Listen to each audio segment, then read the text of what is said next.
Running a DVD rental store can sure have its ups and downs. Me and my wife, who is an ugly old hag, have run this store for years, and over the years we've learned to deal with some annoying customers.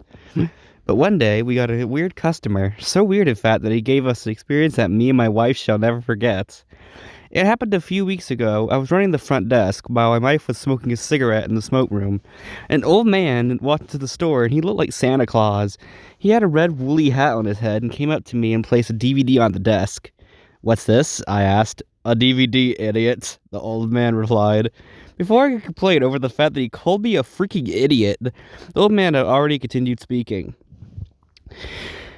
"This DVD is a little present by me and my friends. We've been using your store for quite a while now." The old man finished speaking. "And what is this DVD about exactly?" I asked. "That I shall not say, my dear, but rest assured you will enjoy it. I promise," the old man explained. The old man then left to the front door, leaving me alone with the DVD. I took it to my wife, who asked about the old man and if she ever sold anything to him before, because I certainly hadn't. She told me that she never seen that man before and certainly had never sold anything to his friends. I looked out the window, which showed the streets outside. The old man was staring at us. He finally left and gave us a wink as he did so.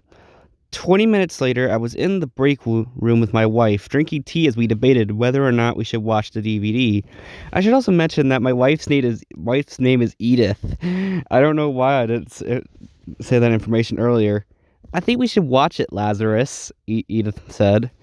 "But what if it's just a dodgy tape of the man eating his fingers?" I asked. Edith slapped me with a rolling pin and said, "Shut up and put the thing in. You know any lost episodes out there have been taken directly to Harold Saxon himself," Edith explained. "Yes, but I don't exactly want to get Mr. Saxon involved in this," I said as I put in the disc into the DVD player. That's awful. The DVD started by showing some commercials for DVDs of shows I never even heard of until now. The main menu then appeared, and it was a picture of the old man drinking a cup of coffee and winking at the screen. Yet it had two options which were written all over his face in red letters. The first one said "Play Episode," and the second one was called "Hello from Us." Curious, I clicked it, only to be treated to a video of the old guy and I only assumed to be his friends dancing. One of them was also elderly, and the other guy was a big fat guy with a bald head. They were thanking us for putting in their DVD. And then they, I'm not even joking here, did a rap. I shall not repeat it because just trust me when I say it was bad. I mean really bad, like Snoopy Dog levels of bad, when he murdered all those dogs by feeding them peanut butter. I'm getting off track. I apologize for that. I headed back into the main menu and clicked play episode instead. To my surprise, it was Spongebob. The intro was different. The pirate captain said, "You're not ready, kids. You're really not." Oh no, I thought. Was this going to be another lost episode? Like when we go? Was this gonna be another lost episode? We already got enough when some guy sent us Squidward suicide. But when the captain said, "You're not ready because I haven't had me tea yet," as the captain began drinking down his hot sweet tea, he finished and allowed the intro to continue. It was normal, though SpongeBob looked ill, like seriously ill, like full beer on his face and wet woolly hat on his head, like the old man from earlier. He was also wearing a large gray trench coat. The title of the episode appeared. It read "Homeless SpongeBob." The title card wasn't the normal type you'd see in SpongeBob. It was a black background with blue text. And the music that was playing during the title card was "Tainted Love" by the band Soft Cell. Well, the episode soon began, with SpongeBob being thrown out of his pineapple house by Tom the Fish and the con man from Chocolate with Nuts. SpongeBob's stuff, as well as Gary, were also thrown out by the two fish. "Why are you doing this?" SpongeBob asked in between heavy sobs.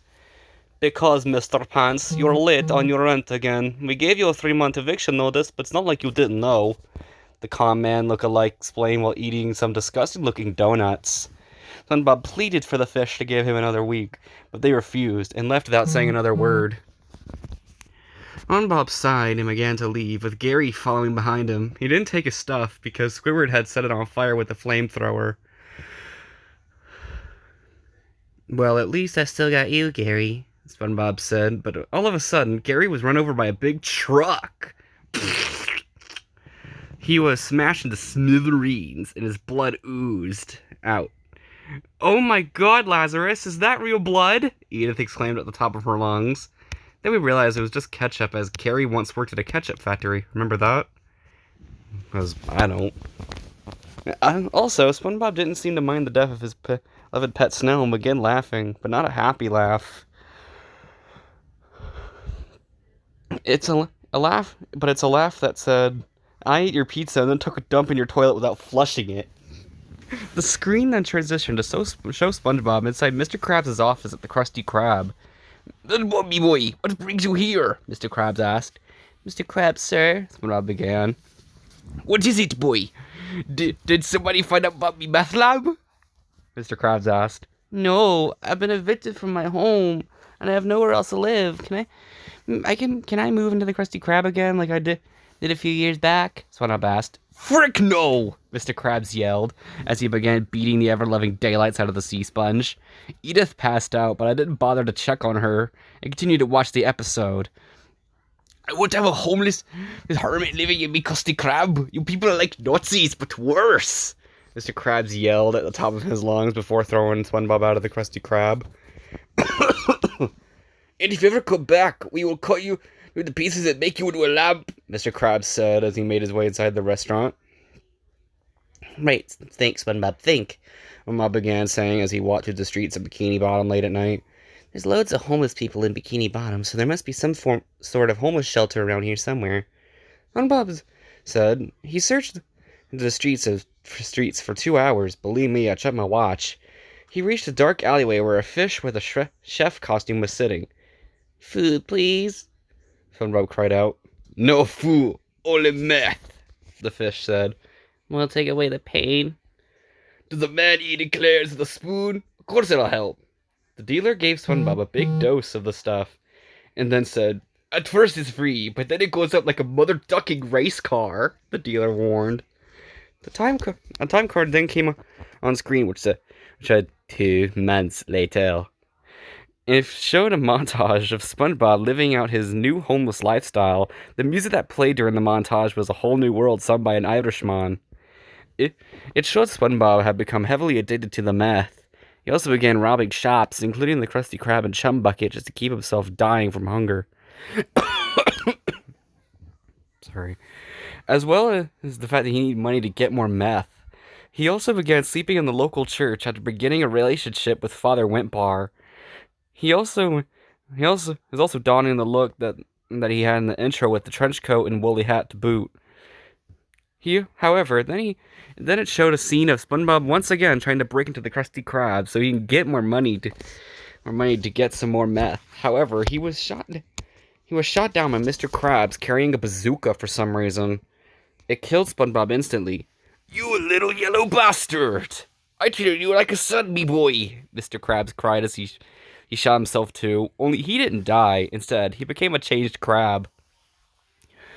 It then showed a montage of Mr. Krabs living out his new life as a generous crab in all of Bikini Bottom. He is also seen throwing Pearl out of his house as he became racist towards whales for some unknown reason.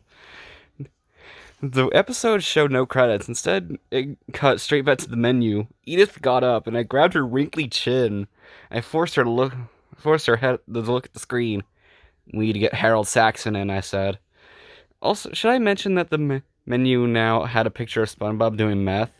And Mr. Krabs wearing a BDSM outfit. Okay, that's kind of hot, actually. I'm getting off topic again, aren't I? I called Harold Saxon, and as soon as he heard the words lost episode, he said, I'll be right over. Also, if you're wondering who Harold Saxon is, and I know you are, my lovely reader, he is basically a man who plans to destroy every lost episode on the planet. He first began his crusade with Squidward's suicide back in 2004 or 5. I don't know the bloody date, alright? Saxon had all these Lost Episode creators thrown into a maximum security jail. Harold Saxon then soon arrived with 3 people following behind him, 2 of them being police officers, Sam and Max, who were anthropomorphic animals. Sam was a dog and Max was a rabbit. Don't ask. Like, seriously, don't ask. While the final person was a middle-aged man with a heavy British accent. Who are these clowns here for? Who are these clowns here for, Mr. Saxon? I asked, only to get a massive slap across the face from Saxon's gloved hands. I'm talking here. These 2 cops, Sam and Max, best cops and detectives on the entire force. And this? I asked, pointing to the middle-aged man. This is Oliver Charles. He is our transport Lessian, Saxon explained. The car has disappeared, sir. There's no record of it. It literally just vanished, Oliver cried out. I rolled my eyes. We don't have time for your love story right now. It's in here, Mr. Saxon, I said as I led him into the smoke room. We began smoking joints as Edith made us cups of tea and scones. I hate scones. Let's see this last episode. Let's see this last episode then, Sam said as he put the disc into the DVD player. After we were done watching the DVD, Sam looked at me bewildered and said, Good God, is that real? Then he continued speaking. It's not a hoax or a fan-made animation? I shook my head. But this old man, Saxon began. How did he and his friends get their hands on the original voice actors of the series? I don't know, I admitted. When me and Max get to the police station, we'll put a bounty on this old guy's head, as well as his fellow conspirators, Sam explained as he drank his tea down in 1.5 seconds. That's not the only thing, Mr. Saxon said as he continued. This bull guy, I believe he was in another lost episode entitled Spongebob Needs Help. His name is Ray Manuels, and he was masquerading as a policeman for quite some time. We may have finally found him, Saxon finished. He tried to kill the person who saw his episode, but when his fellow police officers intervened at just the right time, Saxon explained. We've been trying to catch him for months, Max said. Maybe he's in here, Oliver said as he did an evil laugh. Then he took a zip that was on his head for some reason and stripped it down to reveal none other than Ray Manuels himself. God, that's better, Rabe said as he let out a massive fart.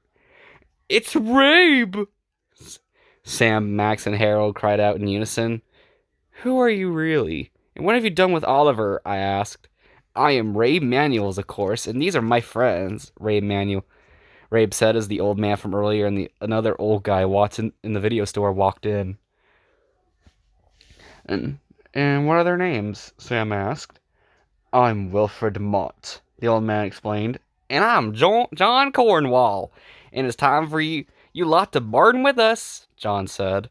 As the man pointing a hazmat suit walked in, he pointed his flamethrower towards us as he began to chant, Burn with us! Burn with us! Burn with us!